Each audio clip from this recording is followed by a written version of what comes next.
welcome to another episode of Mojave River Valley News. We're out here in Apple Valley at the Apple Valley Chamber of Commerce, which is part of the High Desert, the Greater High Desert Chamber of Commerce. And they graciously allowed us to use their facility this year. We're going ahead and we're going to interview many candidates across the entire Mojave River Valley. Some are in here that we've done our best to try to get a hold of everybody we can. Fortunately, you might not find your favorite candidate there just because of logistics or whatever it might be, but we did our best to go ahead and put as many interviews as we can together. So you know what? Stay tuned. We'll be right back with you because we got a lot of great interviews to throw at you.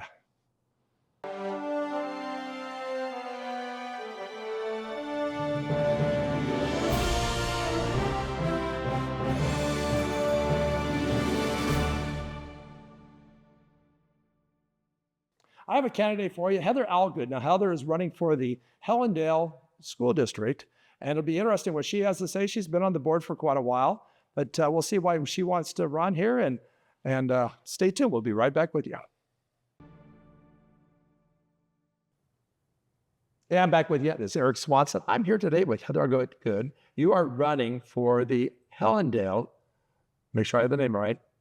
Is it school district, right? Not Yes. School district. No, Helendale School. Yeah, there's so many out there that are that way. And you guys are at large, so you don't have districts. Right. Because that's one of the things that gets very confusing, that many of the videos, if you've watched here, some people are only in area A or area 1, 2, 3, or district 1 or whatever. So you are actually the whole community wide. Yes. Take a moment here and tell the folks a little bit about you. My name is Heather Allgood. I lived in the community for 22 years. I moved up there from Los Angeles, wanted a nice community to raise my kids. I have 3 kids, 22, 18, and 14. My son graduated at the district. Then he turned around and worked for our district, which was really awesome. And now he's decided to become a teacher. So he's in college, basically. And I wouldn't be surprised if he didn't come back because he loved our students. So let's talk about what you've been doing already. Mm-hmm. But I'm going to talk about the 4 years to come. Yes. You're walking into being elected into a multi-million-dollar organization. This is not, people think schools are 40% of the state's budget. It's huge. So tell me how you think you fit for the next 4 years and being involved with this. Well, I think I fit for the next 4 years because I've been on the board for 8 years and I've learned a lot in the 8 years. Obviously, the first year you should be drinking from a fire hose, sitting there and taking it all in because you think one thing and then you really actually have to learn the actual process in order for you to actually correctly get done what you want to get done. And then also learning your position with other board members and the superintendent and leadership. Right. And we've gone through a lot as a district. We've come a long way since I've been on since 8 years. And I just really want to stay where I'm at the next 4 years so that I can kind of continue some passions that we've started. I want to make sure they get finished. Let's talk about something that I know that it's a challenge in this area, and I'm pretty sure it's a challenge for you guys too. Mm-hmm. And I want to talk about what the pandemic did. I'm not talking about the medical side of it. I'm talking about a tenant side, because we're all trying to figure out how to get those numbers back up. What do you feel you guys are doing right, wrong, or indifferent to get there? So I'm really proud of my district and my board, actually, and my whole staff and teachers during the pandemic. Everybody jumped in all the ways to try to fill as many holes as possible that were affecting our families. But obviously there was learning loss, right? So we could only do so much on Zoom, especially for special ed and so forth. And then of course, out of this, you're seeing kids that weren't special ed becoming special ed because of the gap is so big. I'm extremely proud of my district because during that, right away, our principals and leadership team came into different ideas to basically try to fill that gap.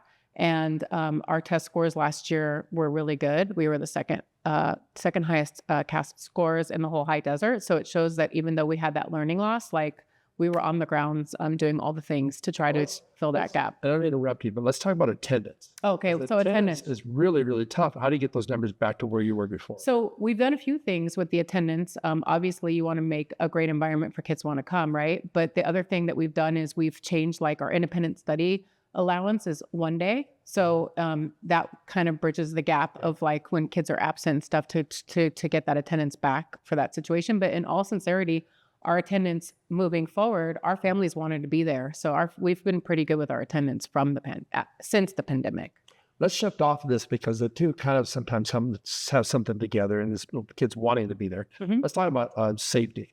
You Oh know, yeah. Safety is 'cause super important. I know that, and I repeat this to people all the time. It's like people don't recognize our number one jobs at schools Keep kids safe. is student safety. It And- always and- has to be that way. Yes, So absolutely. tell me where you feel that Helendale is in the right direction, or things that need to be changed, or what do you feel about that? Well, you can always be open to change because the world is always changing. That's a fact. So we learn constantly. And I do appreciate that my particular board, in particular, I have a board member that is an ex, he worked in a prison facility. So he's always reminding us of the things that we could be doing better. So we do site walks, see where we'll listen to our JPL when they tell us where we can put more cameras. We just upgraded our Wi-Fi so that the cameras work, and the ones for longer distance, we've implemented coming in and out 100%. You have to be buzzed in. Right.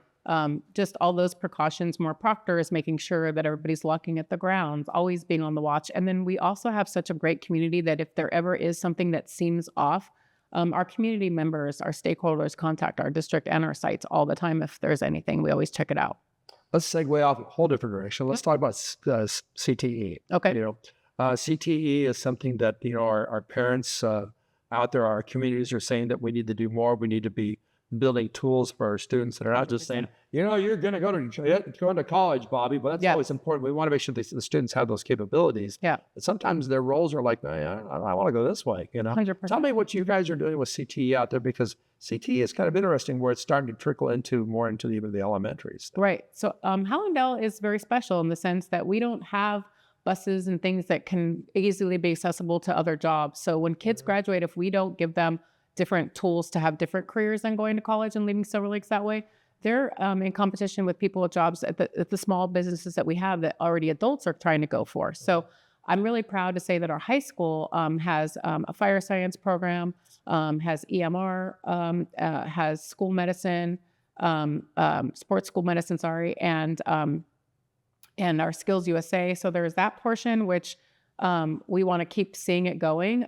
We've talked about doing a partnership with VVC to get the kids then to go further, to go right into like fire science at that level, mentoring with the firefighters to get the kids that way. But at our elementary school particularly, we have an AVID program that we've been implemented for a while. And actually, County Superintendent Alejandra just visited us to commend us that the AVID actually prepares kids from the bottom up. AVID's amazing. And so that actually is CTE, and people don't realize that, right? So teaching kids time management and organization helps a kid basically be organized and do those things and stay on task and do time management. So then that there is free thinking in that of, okay, what can I do next? Or if they want a career goal, it helps them do that. So they did a really cool program that I recently visited where they had posters where they asked the kids, hey, what are some jobs we want to do? And they looked into it, and they had YouTuber. Okay, so we're not here to put down that it shouldn't be, a construction worker, it shouldn't be this. We're like, we want to hear the kids. We want to see what the goals that they want. And we have them research, how do you do it? How much money do they make? Let's move across real quick. Yes. We're totally out of time here. There's a couple of topics I want to touch on in just a few seconds here. Is AI. Where does AI fit in your school district? So for me, AI, for me as a board member, I feel like AI is on my brain for safety. I want to make sure it's safe, that kids use it in a safe way, not in a way that's going to get them in trouble. I know that AI has been fantastic for our staff. I've heard that our teachers like doing a lesson plan and stuff. That's been a big difference for them, that kind of a thing. But we talk about it with our kids, but it's something that we're just all learning how to basically make sure that we're teaching them how to use it the correct way and safely. But I just wanted to get back with CT real quick at the elementary school. We have an ELOP program after school where they do photography and journalism. Yes. And they're also starting a newsletter. So we are starting at a young age to start think of those careers that they can. Okay, so we're gonna squeeze time here a little bit. Yes. So talk to me about how the five of you, along with the superintendent, next 4 years, how do you feel you can work along with everybody? My thing as a board member particularly is problem solving. So, you get different personalities and you have one common goal when you get in that room. So we have a new superintendent. And so there's always an adjustment period for all of us to figure out our best communication skills on being able to go in and make things happen. But I'm actually excited. We just hired a mental health clinician. I've been personally fighting for that for 6 years. And I have a board that's been backing that up, and they come on board next month. And I'm excited to see us implementing those type of things, because we know with the pandemic, whether it's attendance or learning loss or anything, we want to implement that for our staff and our students because given the resources, they can do. So Heather, take just about 10 seconds. Tell the folks out there why they should vote for you. Okay. I just asked for your vote because I genuinely care. I'm very passionate. Teachers changed my life at a young age, and I've always wanted to give back. And I'm a huge advocate for mental health, and I'm a huge advocate for being approachable for any parents or staff to be able to come to me and listen to the concerns, and then bringing it to the round table and trying to facilitate it in a way that we can actually make it happen. So I would just appreciate your vote so that I can keep on doing all the things that I think that our community needs to make it better for our students and our families and our staff. Thank you for sharing with us today. Thank you very much.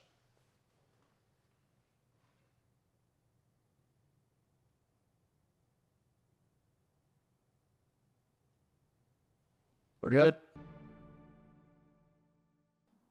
Hey, you know what? These episodes, working with candidates, is always amazing. You know what? Thank you for tuning in. I hope we gave you some insight about who these folks are. We try to hit all the candidates, but there's so many out there, and it's not that we left anybody out. We really made an effort to try to get everybody in here for it.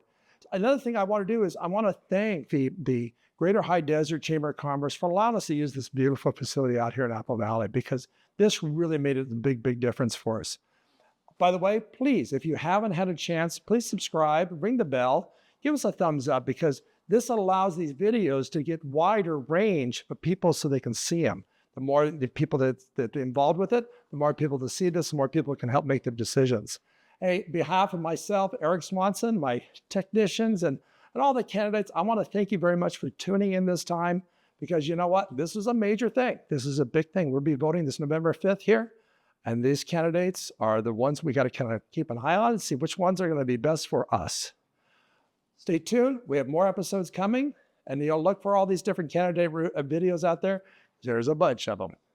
See you soon.